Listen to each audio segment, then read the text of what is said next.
샬롬, 하나님의 평강이 언제나 함께 하시기를 기원드립니다. 로마서 8장 32절 말씀은 제가 좋아하는 구절 중 하나입니다. 자기 아들을 아끼지 아니하시고 우리 모든 사람을 위하여 내주시니가 어찌 그 아들과 함께 모든 것을 우리에게 주시지 아니하겠느냐. 아멘. 이 말씀은 도깨비 방망이처럼 우리가 원하는 것이 있으면 그저 금 나와라 뚝딱 하듯이 하나님께 믿음을 가지고 구하기만 하면 다 주실 것 같은 느낌이 들게 했지요. 그래서 이 말씀을 붙들고 기도할 때가 참 많았습니다. 이 말씀 가지고 기도했더니 금방 하나님의 응답을 받았다는 사람들의 간증도 많았습니다. 우리가 기도할 때에 그냥 기도하는 것보다 이런 말씀을 붙들고 기도하면 아무래도 더 나을 것 같지만 자칫 이런 기도는 하나님을 협박하는 모양새가 되기도 합니다. 돈 받으러 온 빚쟁이 마냥 하나님께 무조건 조르기만 하는 것이지요.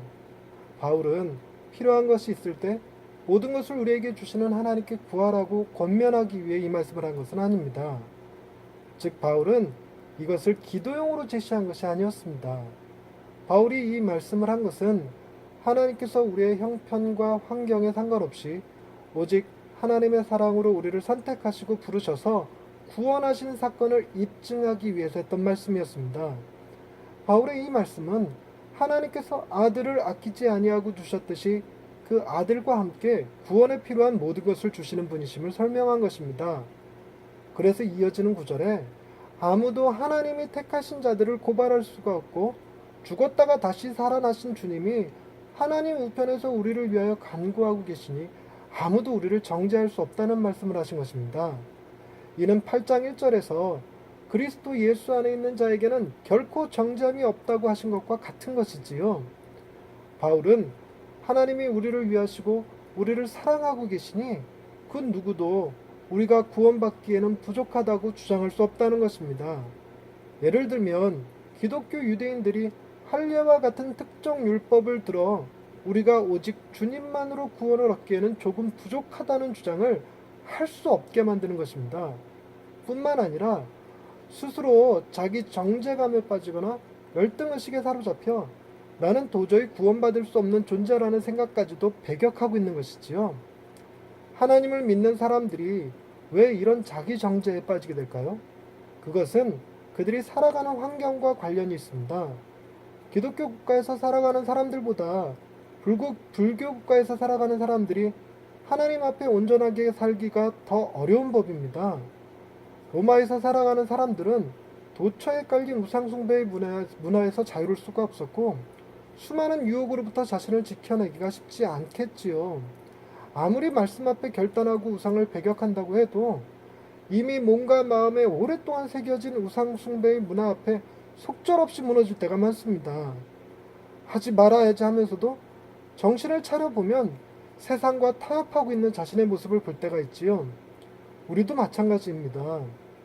아무리 기복신앙을 벗어버리려고 해도 권선징악의 개념에 사로잡혀 있고 진인사 대천명을 진리처럼 여기고 살아가는 우리 문화에서는 무의식적으로 하나님을 향해 비나이다 비나이다 하나님께 비나이다 하고 있을 때가 많지요. 자신이 하고 있는 일이 잘 풀리면 하나님의 은혜 가운데 있는 것 같다가도 일이 뜻대로 잘 안 풀리면 하나님께 버림받은 느낌을 갖기도 합니다. 우리 구원의 문제에 있어 마귀가 딴지를 걸기도 하겠지만 대부분 환경으로 인해 우리 구원의 문제를 의심하게 되기도 합니다. 바울은 환난이나 공고나 박해나 기근이나 적신이나 위험이나 칼이라도 우리를 그리스도의 사랑에서 끊을 수 없다고 선포합니다.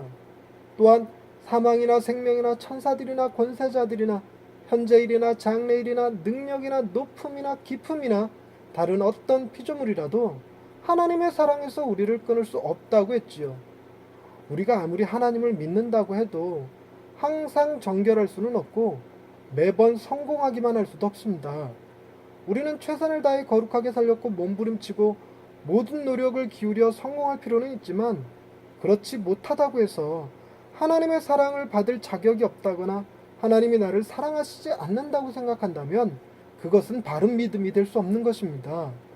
왜냐하면 바로 그런 우리의 연약함 때문에 하나님이 아들을 우리에게 내어주신 것이고 우리의 죄악으로 인해 주님이 십자가를 지셨기 때문입니다.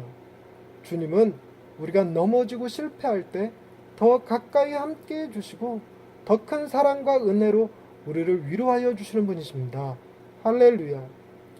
언제나 우리를 사랑하여 주시는 하나님 아버지, 사랑받을 자격이 없고 자꾸만 유혹에 빠지는 우리이지만 포기하지 않으시고 붙들어 주시니 감사합니다. 내 잘못된 행동과 실패한 인생 때문에 나를 떠나가는 사람들처럼 하나님도 나를 버리실 거라 생각했던 시절이 있었습니다. 하나님은 나를 버리지 않는 부모님보다 더욱 강하게 나를 붙들고 계심을 믿고 가장 힘들고 아픈 순간에도 하나님의 사랑 안에 안식할 수 있도록 도와주옵소서. 가장 넘치는 사랑으로 우리를 감싸고 계시는 하나님을 찬양하오며 예수님의 이름으로 기도드립니다. 아멘.